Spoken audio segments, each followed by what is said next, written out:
You are so excited because you have subscribers on your YouTube channel and you want to find out who they are. So step one is go to your YouTube studio. So you go to your YouTube studio, you click here.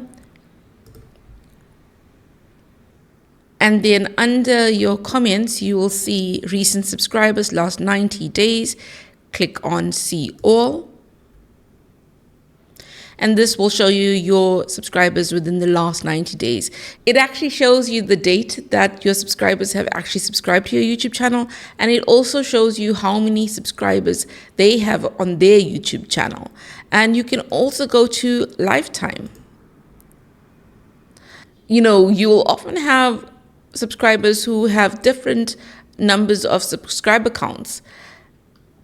And that helps you to understand who your audience is. You know, are you chatting to people who have large YouTube channels? Are you chatting to small YouTubers? And you can even go into their channels and see what they are actually about. So it's really, really helpful to understand your audience, because then you can create content that resonates with your audience.